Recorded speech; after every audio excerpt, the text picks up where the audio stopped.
तो नमस्कार, जय हिंद। कैसे हैं आप सब? उम्मीद है बहुत अच्छे होंगे। आज के हम इस क्लास में करने वाले हैं एपी यानी अरिथमेटिक प्रोग्रेशन, समांतर श्रेणियां। प्यारे विद्यार्थियों, हम बता देना चाहते हैं आपको कि सर्वप्रथम हमने जो है ट्रिग्नोमेट्री को कंप्लीट किया हुआ है। उसके बाद से बहुपद को अब मैंने एपी को लाया है, इसलिए कि थोड़ा सा पहले पढ़ा देने का मतलब होगा कि आपको ज्यादा से ज्यादा रिवीजन करने का टाइम मिल जाएगा, है कि नहीं। बाकी सब चैप्टर छोटे छोटे हैं ना, तो ऐसे कर लिया जाएगा, कोई दिक्कत नहीं।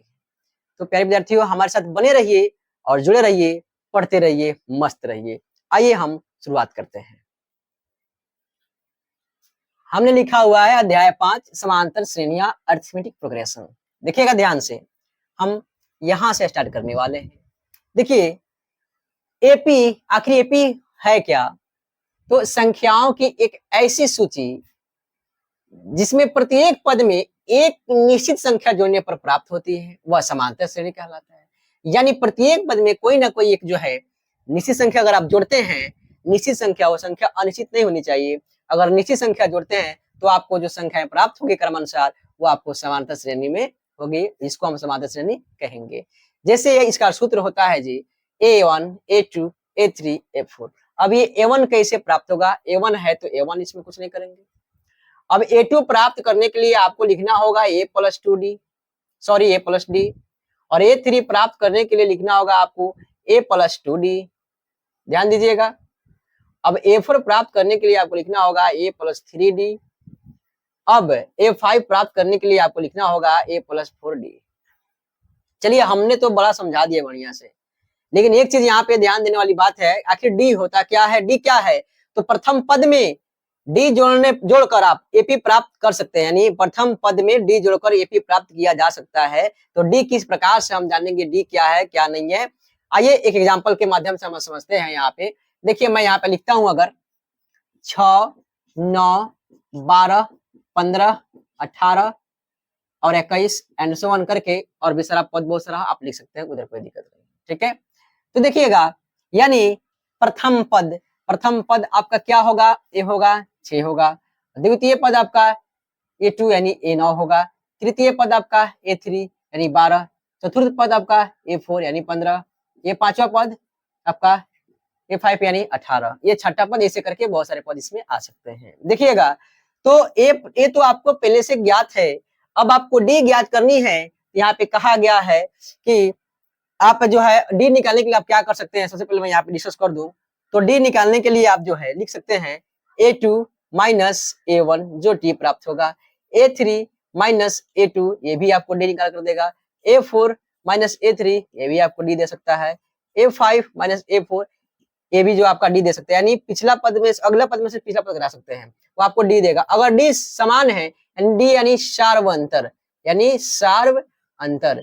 डी अगर समान है तो समझिए वो एपी में है, उसमें काम कीजिए। अगर डी समान नहीं आ रहा है, वो एपी में नहीं है, तो आप उसमें काम मत कीजिए। मैं बता दूं आपको फिर से, मैं यहाँ पे लिख देता हूं, डी जो होगा आपको सार्व अंतर होगा, सार्व अंतर।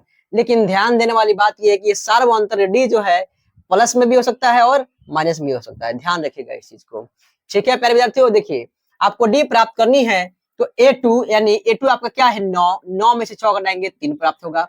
अब देखिएगा, आप चाहो तो A3 माइनस A2 कर सकते हो। जैसे कि 12 माइनस 9 करोगे तो भी 3 आएगा। जैसे कि 18 माइनस 15 करोगे, यानी 18 माइनस 15 ये 5 माइनस A4 करोगे तो भी 3 आएगा। डी देखिए समान आ रहा है तो ये एपी में है।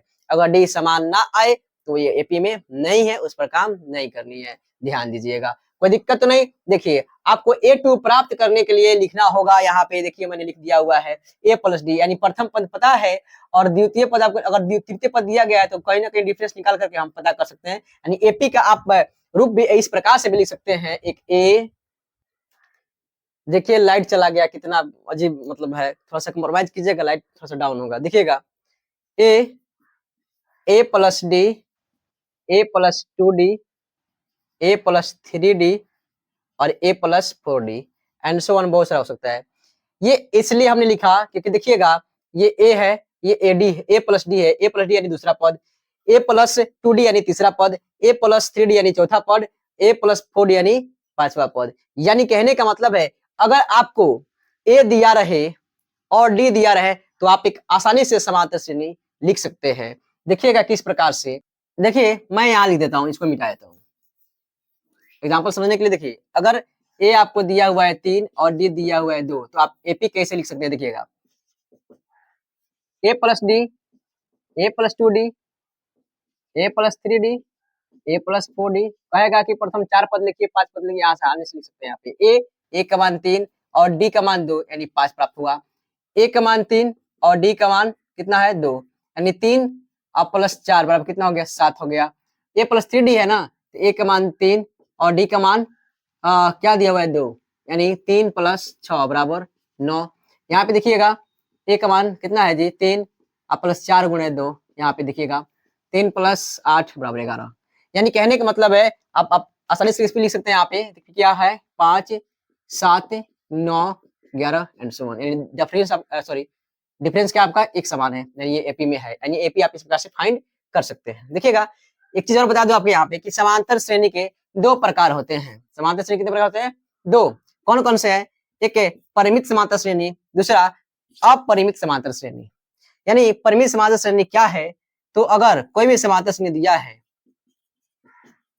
एंड सो ऑन, यानी कोई ना कोई इसमें दिया गया पद और एक समान पद है, यानी एपी में है, दिया गया है और इसमें अंतिम पद शामिल है।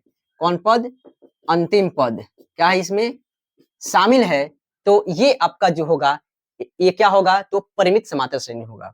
अगर कोई दे दिया जाए एपी एंड सो ऑन, इन कहने का मतलब इसमें कोई अंतिम पद है ही नहीं, गायब है, वो आपका हो जाएगा अपरिमित समांतर श्रेणी। यानी कहने का मतलब है परिमित समांतर श्रेणी मतलब इसमें कोई ना कोई अंतिम पद दिया रहेगा और अपरिमित में कोई भी अंतिम पद का जिक्र नहीं किया गया रहेगा।